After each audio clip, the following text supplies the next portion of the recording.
On to the big headlines today, exclusive. Well, it was not her inner voice, but son Rahul Gandhi who stopped Sonia Gandhi from becoming Prime Minister. That's the sensational claim made by estranged Gandhi family friend and former Congressman Natwar Singh. Many people were wondering just when all of this was going to come up because it's all part of that book he's just written. Sonia Gandhi declined the post of Prime Ministership in 2004 because of strong opposition. In fact, an ultimatum really from her son Rahul Gandhi, who was afraid she would be killed like his father and grandmother if she accepted the post. Here's more from that explosive interview that's still trending on social media. Everyone's talking about it. Take a look.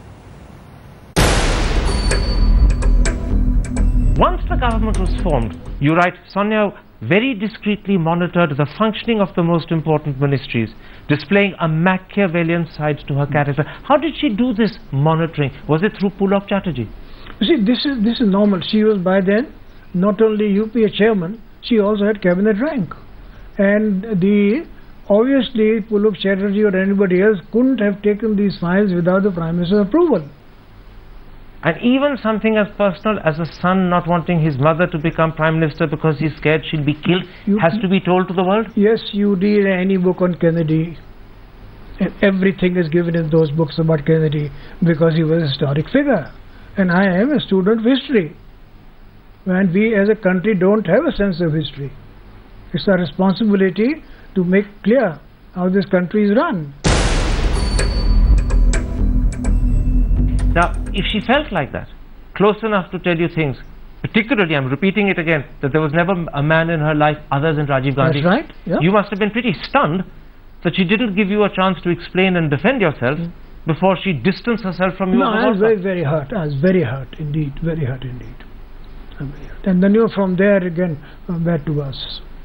So for 6 or 7 years, Sonia Gandhi dropped a close friend, a close advisor, a man who was in her government, without giving him a chance to explain the background to the vulgar accusations. That's right.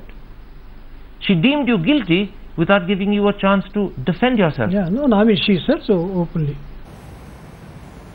Also, former Congressman Natwar Singh has dropped that book bomb, and his revelations are creating a massive storm, and they will continue to do so today as well. While his interview has left the Congress stumped and cross with the former family loyalist, it has reconfirmed Sonia Gandhi's super Prime Minister image in the UPA. And remember, first it was Manmohan Singh's media advisor Sanjay Baru who had spilled the beans on Sonia's complete control on UPA government, and now it's a former member of UPA's kitchen cabinet who has revealed how Sonia completely undermined former Prime Minister's authority, a charge that the Congress will now find even more difficult to brush aside.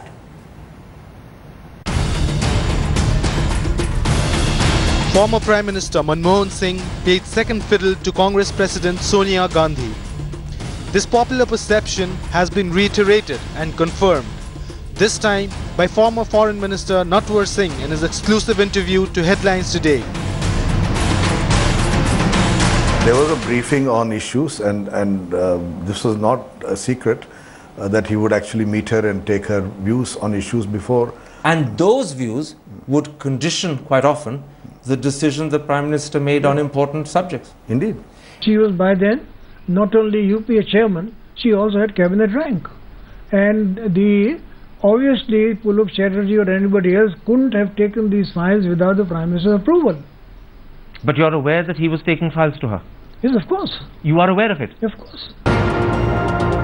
This stunning revelation by a one-time close aide of Sonia Gandhi raises some pertinent questions. Why were government files sent to Sonia Gandhi? What was Sonia Gandhi's locus standi in the UPA government? And most importantly, was it Congress President Sonia Gandhi and not the Prime Minister who took decisions on important national matters? Congress leaders have once again dismissed the claims. Party General Secretary Ajay Maken has rubbished the claims made by Natwar Singh as an attempt to ensure better sales and free publicity of his forthcoming autobiography. We are not privy to what he is saying, what was transpired between him and the Congress President. Now it is his version, and you have to take it not with a pinch of salt but with a fistful of salt. Let us wait for the book.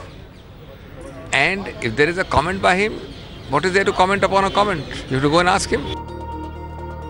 Sonia Gandhi's role in the UPA government has been raised and questioned by many in the past. But coming from a former top UPA minister, it will be tough for the Congress to convince the nation that the office of the Prime Minister was not compromised by Sonia Gandhi. Bureau Report, Headlines Today. Well, the BJP has said that these claims by Natwar Singh expose the real face of the Congress. Here are some reactions we got in to the Natwar bomb yesterday. Natwar Singh's interview itself is a revealing interview, and it's an insider knowledge. So he has described the Congress culture, which we all always criticized. Ours is a party with inner democracy. And what Natwar Singh is describing the Congress is the real face of Congress. What about the revelations which he has made since he was revelation is certainly not good. Not good. This is good for public. The public will know that she was authoritarian. Yes. I have never worked with the leaders of the Congress party, so I don't have any kind of experience with him. But if Natwar Singh is speaking, he might be speaking the truth, and that is very unfortunate part. Well, one of the key parts of that exclusive interview are where Natwar Singh reveals just why Sonia Gandhi didn't become the Prime Minister in 2004 and how Priyanka Gandhi approached Natwar Singh along with her mother to actually exclude the secret from his book. Well, Natwar Singh also rated Sonia higher than Rajiv Gandhi as a politician, saying she's much tougher than him. Predictably, the Congress has trashed Singh's claims, but can they simply be brushed aside? Here are some excerpts from our centre stage debate last night.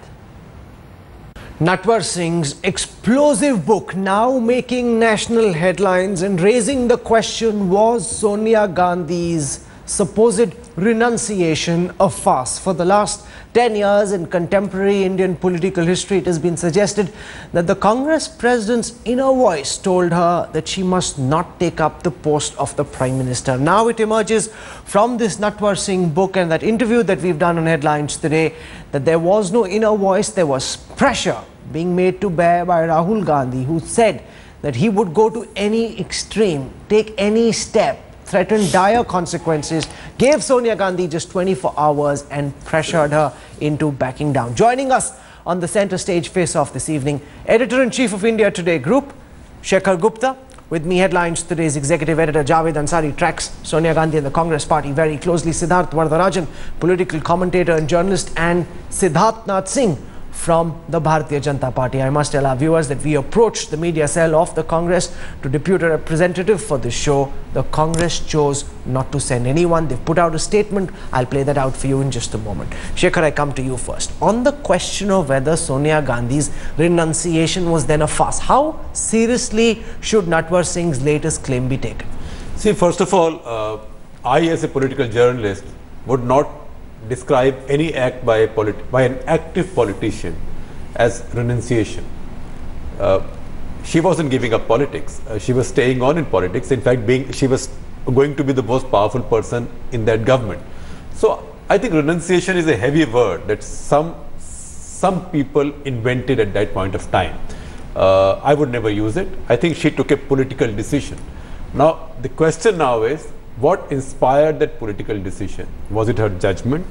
Was it her view that given her origin, given her experience, it will be tough for her to either function as Prime Minister, or that she will not be allowed to function as Prime Minister by the system, by the bureaucracy, by media, by whoever, by the opposition, because it wasn't such a strong government? Or was it because of a sense of physical danger, as Natwarji suggests in the book? We don't know.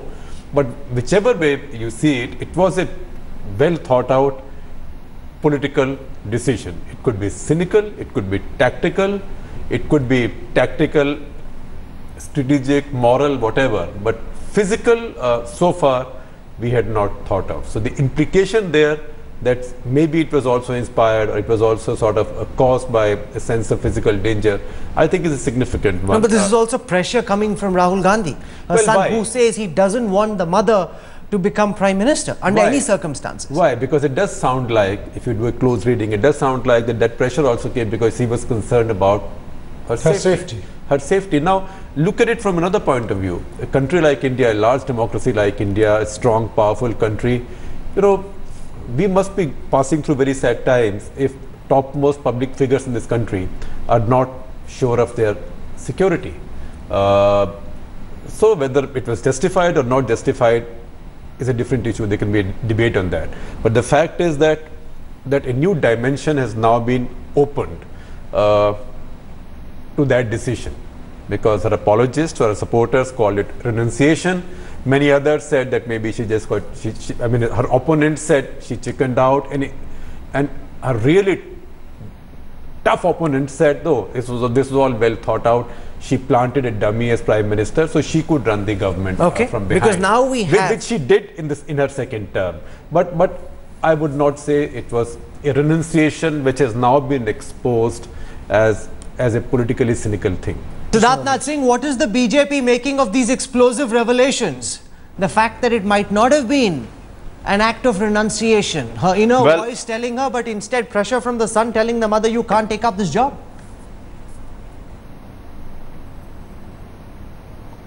Well, Rahul, I think that period when it happened in 2004, I don't think any journalist or any newspaper or any magazine said that it is not a renunciation. Everybody said and praised, and some of them went ahead and said it is Mother Teresa. It's a sacrifice like Mother Teresa. They compared Sonia Gandhi with Mother Teresa. I still remember one of the magazines having a big halo behind Sonia Gandhi.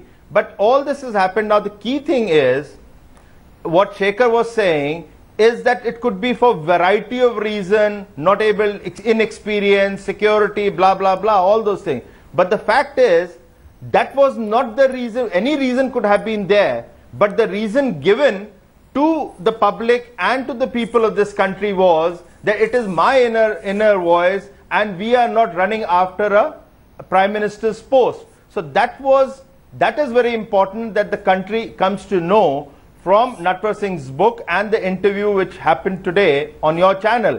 Now one can always argue and say about the timing, that he is suspect, he is not with the Congress, his son is with BJP, you know, blah blah, lot of all these things can be said about it. But the fact of the matter is, somebody, Sonia Gandhi or Priyanka Gandhi, needs to deny what Natwar Singh has said in the interview. They came to their house for pleading not to carry things in his book. That is what is important. That needs to be challenged by the family than anybody else.